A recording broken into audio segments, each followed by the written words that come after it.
Class 7 ৰ ছাত্ৰ ছাত্ৰীৰ কাৰণে আজি মই সোশ্যাল সায়েন্সৰ লেসন নম্বৰ 3 নতুন এটা ভিডিও এটা লৈ আহিলো 3 নম্বৰ লেসনৰ পৰা কেনে ধৰণৰ কোৱেশ্চন হ'ব পাৰে ক্লাস 7 ৰ সোশ্যাল সায়েন্সৰ। এতিয়া 1 নম্বৰ কোৱেশ্চনত চোৱা 1 নম্বৰ কোৱেশ্চন আছে তলৰ কোনবিধ গেছে আমাক সূৰ্যৰ অনিষ্টকাৰী ৰশ্মিৰ পৰা ৰক্ষা কৰে। কি কৈছে তলৰ কোনবিধ গেছে আমাক সূৰ্যৰ অনিষ্টকাৰী ৰশ্মিৰ পৰা ৰক্ষা কৰে। অপশন ক দি আছে কাৰ্বন ডাই অক্সাইড, খ দি আছে নাইট্ৰজেন, ঘ দি আছে অৰ্জন গেছ, ঘ দি আছে অক্সিজেন। ইয়াৰ পৰা আমাৰ শুদ্ধ উত্তৰটো কোনটো হ'ব? শুদ্ধ উত্তৰটো হ'ব অপশন ঘ অৰ্জন গেছ। অৰ্জন গেছে কি কৰে সূৰ্যৰ অনিষ্টকাৰী ৰশ্মিৰ পৰা আমাক কি কৰে ৰক্ষা কৰে।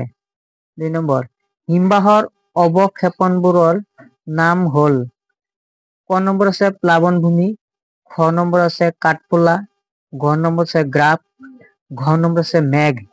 ইয়াৰ পৰা আমাৰ শুদ্ধ উত্তৰটো কোনটো হ'ব? শুদ্ধ উত্তৰটো অপশন ঘ গ্ৰাফ বুলি কোৱা হয়। 3 নম্বৰ কোৱেশ্চন চোৱা পানীৰ ৰূপত পৃথিৱীৰ পৰা অধক্ষেপণৰ নাম হল ক নম্বৰ আছে বৰষুণ, খ নম্বৰ আছে মেঘ, গ নম্বৰ আছে বৰফ, ঘ নম্বৰ আছে গ্ৰাফ। ইয়াৰ পৰা শুদ্ধ উত্তৰটো কোনটো হ'ব? শুদ্ধ উত্তৰটো অপশন ক বৰষুণ বুলি কোৱা হয়।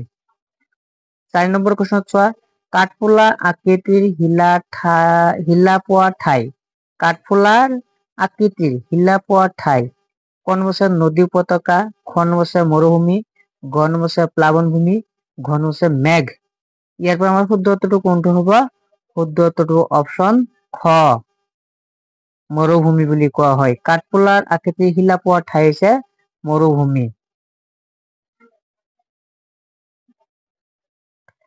5 নম্বৰ কোৱেশ্চনত চোৱা যে মানুহৰ ভাৱে বায়ুমণ্ডলৰ আটাইতকৈ গুৰুত্বপূৰ্ণ স্তৰটো হল কোনটো হ'ব? ক নম্বৰ আছে মেসোস্ফিয়াৰ, খ নম্বৰ আছে স্ট্ৰেটোস্ফিয়াৰ, গ নম্বৰ আছে ট্ৰপোস্ফিয়াৰ, ঘ নম্বৰ আছে আয়নোস্ফিয়াৰ। ইয়াৰ পৰা আমাৰ শুদ্ধ উত্তৰটো কোনটো হ'ব? শুদ্ধ উত্তৰটো অপশন ঘ ট্ৰপোস্ফিয়াৰ বুলি কোৱা হয়। মানুহৰ বাবে বায়ুমণ্ডলৰ আটাইতকৈ গুৰুত্বপূৰ্ণ স্তৰটো হল ট্ৰপোস্ফিয়াৰ। 6 নম্বৰ কোৱেশ্চন চোৱা অশ্বাৰকৃতিৰ শোধ সৃষ্টি হোৱা ঠাই ক নম্বৰ আছে হিমবাহ অঞ্চল, খ নম্বৰ আছে নদী উপত্যকা, গ নম্বৰ আছে মৰুভূমি, ঘ নম্বৰ আছে তুন্দ্ৰা অঞ্চল। 4 নম্বৰ শুদ্ধ উত্তৰটো কোনটো হ'ব? ইয়াৰ পৰা শুদ্ধ উত্তৰটো হ'ব কি অপশন খ নদী উপত্যকা বুলি কোৱা হয়। ইফালে চোৱা 7 নম্বৰ কুৱেশ্চন মানে পৰীক্ষাত আহিবলগীয়া কুৱেশ্চন বায়ুমণ্ডল বুলিলে কি বুজায়? বায়ুমণ্ডল বুলিলে কি বুজায়? উত্তৰত আমি কি লিখিম? আমাৰ পৃথিৱীৰ উপৰিভাগৰ বায়ুৰ যি এক আৱৰণে আৱৰি আছে তাকে সাধাৰণ অৰ্থত বায়ুমণ্ডল বুলি কোৱা হয়। যে আমাৰ পৃথিৱীৰ উপৰিভাগৰ বায়ুৰ যি এক আৱৰণে আৱৰি থাকে তাক কি বুলি কোৱা সাধাৰণ অৰ্থত? বায়ুমণ্ডল বুলি কোৱা হয়। বায়ুত অক্সিজেন থাকে, নাইট্ৰজেন থাকে, কাৰ্বন ডাই অক্সাইড থাকে, হিলিয়াম থাকে, আৰ্গন থাকে, অৰ্জন গেছ থাকে, হাইড্ৰজেন থাকে আদি বিভিন্ন ধৰণৰ গেছ বায়ুমণ্ডল থাকে। ইয়াৰ উপৰি বায়ুমণ্ডলত ধূলিকণা আৰু ধোঁৱা মিহলি হৈ থাকে।